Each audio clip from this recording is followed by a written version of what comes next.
Hey everybody, so in this video here, I've got Hermione here who had a big rearing problem, and one of the things I wanted to go over with you guys today when we're working with these horses, previous to the owner getting her, she knew that she had been jumped in draw reins, and when I got the opportunity to work with her, she couldn't be on cross ties left alone because she would rear and hit her head. Or want to hit her head on the ceiling, and just if you just asked her to back up with the rope, she would rear, just very backwards thinking, but she's a forward moving horse, so when she'd rear, she'd want to walk forward. So one of the things I noticed with her, and you dissect it and go, well, why are they doing what they're doing? And in her case, she's a very nervous horse. Had been a very nervous horse and just wanted to see what was going on everywhere. And so I can see where someone who didn't have the knowledge would probably just say, well, we have to put her head down and get it down real low and control that so she doesn't do anything stupid, which is the exact opposite of what we want to do for them. Is we want to kind of do less is more with them and help her with not only her physical state and well-being, but her mental state and well-being and her emotional state and well-being. So we're out here in an open area now. If you've watched previous videos of her, we started off in the round pen. Would just get really worried just doing anything around her. If I flexed her to the left, like this here on the ground, she would just stand up and want to fall over.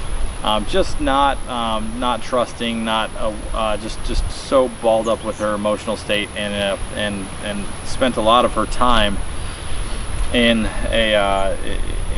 just a high anxiety state. So we wanted to kind of get that back down and have her start to trust us and feel safe with us. So that being said, because she's been used to being carried in this frame, which was actually the wrong frame, with the draw reins, we want to allow her to have her head. So I spent a lot of time allowing her to have her head, to find her balance and to feel more comfortable in the area where she's going to be working. So if she wants to look at something, I want to encourage that. I want to let her try to figure that out on her own and find that balance in herself. And that, when I say balance, I mean if I get the mental balance and I get the emotional balance, then I'll get the feet balance, because she's a really nice, talented 6-year-old. So so that's kind of what we're going to be working on today. You're going to see, and I'll go through this as we're doing some exercises, but I'm going to start off with just some general things with her. You'll still see that she had a major issue also, that when you go from the walk to the trot, she'd want to really pop her head up or into the canter, and because she just got so bracy that something was going to happen. So first thing I want to do is be able to pick up those reins and have her drop her head down like that, and then I'll ask her just to take a step backwards. Good, and be relaxed in doing that. So now I'm just going to walk off with her. So I'm looking for her mental state. You're gonna see me riding a lot more, and you've heard me talk about this in the past, is riding a lot more with my seat than the reins, especially for a sensitive horse like this that might want to look around. You see, she might want to look over there. So if she wants to look somewhere, what I might do is put an inside leg on her and then pick up the rein afterwards. I don't want to go to the rein first, I want to go to that second. So I might just ask her to roll around and see if she can move that front end over. Good, so that was good. She stays nice and relaxed doing that. But you see, I'm not trying to, the worst thing you can do with some of these sensitive horses, especially ones that have, like, see the head goes up there a little bit, I'm gonna acknowledge what she's looking at, but I'm gonna use my leg to correct that head carriage and help her be more supported by myself. So if I ask her to stop, I want to do it through my seat. So she's looking over here, she's looking at this other horse over there. So but I've got her ear on me. So I'm going to ask her just to back up and roll across the front end like this here. So this is taking a lot of work with her because it's a lot of trust with her. But it's very important, and this is something I want you guys to think about at home, is that it's very important for us to be able to have 3 speeds in each gait, know what our leg position is. So if I want to if I want to roll that inside hip around, I'm going to slide my leg slightly back. And if I want the front end to come over now, I'm going to put my leg at the girth. So see how she gets a little bracy here? I'm going to hold with her. Hold with her. And then when she softens, because what happened there, she wasn't trying to be bad at all. What happened there was her focus got somewhere else. So the more that we can get her to be in tune with us and not these outside influences, the better she's going to be. If you watch some of the previous videos, or if you go onto my Patreon page at naturalhorsemanship.com, you'll see more detailed videos of these things. So now I'm going to ask her to pick up the trot. So see, as soon as I put leg on at all, she wants to pop her head up at all. So I just want to encourage her that I can ask for maybe a little bit more walk, and the head stays the same when I go trot. So you see, that head goes up. But see, I'm not going to manage her. I'm not going to pick up those reins. I'm going to use my feet to manage her. Just guide her with my rein.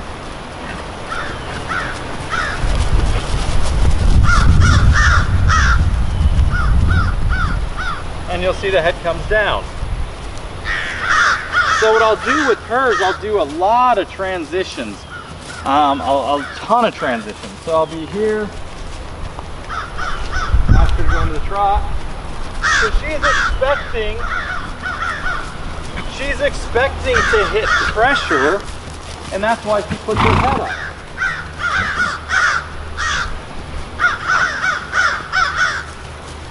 Ask her to come back down to the walk. Ask her to roll that inside hip around.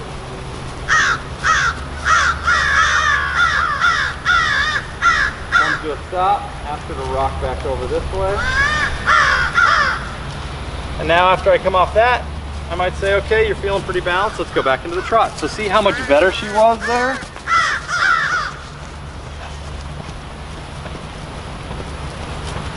So even though she's got some training, I'm treating her like she's a baby.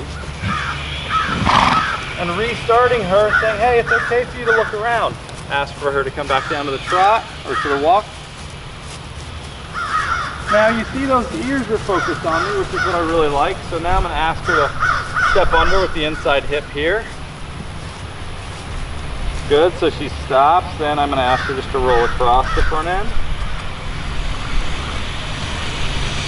So I want her to start to be able to pull. I want her to be able to start to pull that front leg, that front right leg over a little bit more. But you see what I'm doing is, like Carl Hester talks about this a lot, is the more transitions you do, you should do a minimum of 500 every time you ride your horse. But if we want to be good at something, we got to continue to work on it. It doesn't mean we have to overkill it. And that's the thing with horses sometimes, is that we're not trying to, we tend to, as humans, try to control too much stuff and do too much stuff. Where with our horses, sometimes they just need space to be able to learn more.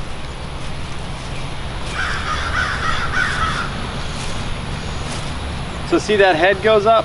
I want her to, when she feels this contact, the head goes down and it's relaxing. So I'll also put leg on her to teach her that when that head starts to go up, if I put leg on you, it doesn't mean you have to worry, it means you can be relaxed. So I put leg on, up, head goes up. So I'll ask again. There, that was better.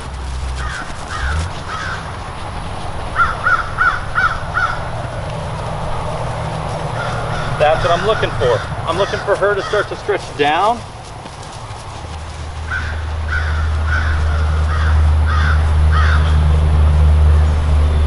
And this is a horse that's a very talented horse, but she was, because she was emotionally unstable, I guess, and she was made her physically unstable, which then made her mentally unstable.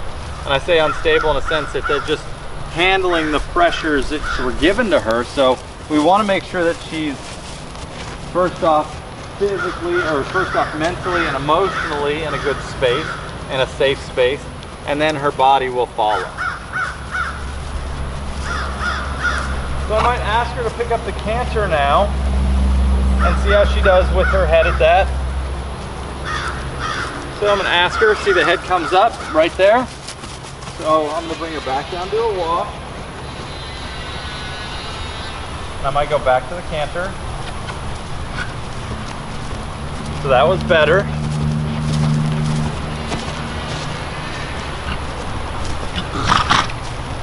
So you see how I'm doing everything on a loose rein.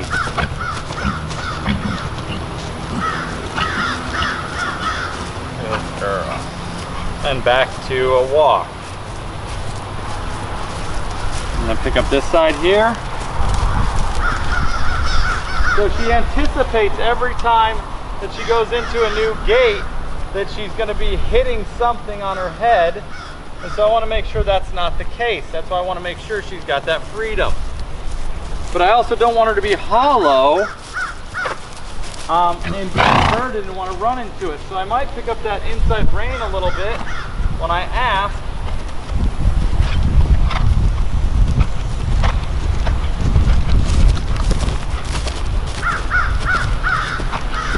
So I'm looking at that left ear, if you notice. It follows me a lot. So she, as soon as I said that, she looked over there, and you can see very clearly in the video that she swapped her hind end, and because she got out of sync in her brain emotionally and mentally. So I'm going to ask for that again.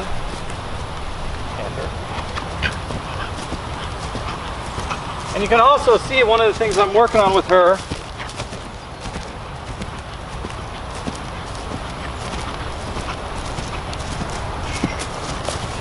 is that she would want to also, and these are all the small things that we look at when we're working with these horses. She would tend to want to pop into the trot or the canter. So like she was hitting a wall and she had to jump over the wall. So that's one thing we don't want with her when we're working with her. We want to give her, we have to reteach her. So these sensitive horses, if you have a horse like this, you know, there's a lot of signs before they start rearing that they're getting really uncomfortable. So we want to make sure that we can move them around. And I've spent a lot of time with her just asking for her to drop that head. And then also if I want to move the front end over, I can move the front end over and I can move it back this way and have her not get worried. So you can see she's almost overachieving and almost goes a little too far, and you can tell she starts chewing on that bit a little bit.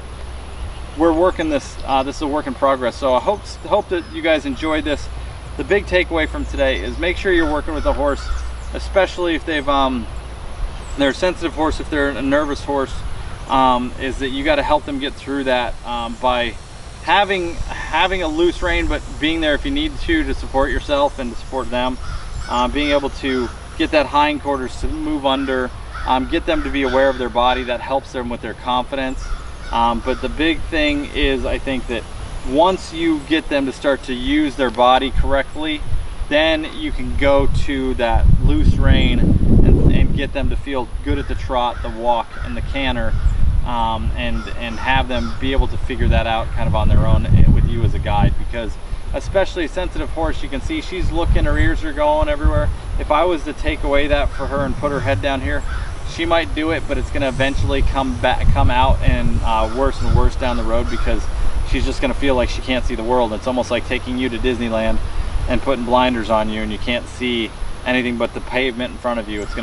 You'll finally just succumb to it and have learned helplessness, but you're not going to really flourish and be able to take it all in. It might be overwhelming at first for you to see everything that Disneyland has to offer, but at the same token, you need to be able to start to process those things in order to be more comfortable with them. So like with her, she looks around, I just want to check in with her. I just want to make sure that she's with me every day. Nice big breath. So you notice that as soon as I asked her to check in with me, she took a big breath. This is a horse too that's very sensitive, that if I don't if I'm not focused on her, then it's easy for her to get focused on something else. So I hope you guys have enjoyed this. If you like this, please hit subscribe. I upload videos often, daily, so keep a lookout for it. And thanks so much for watching. And if you want to find more detailed videos, please check out our website at naturalhorsemanship.com. Take care and have a great day.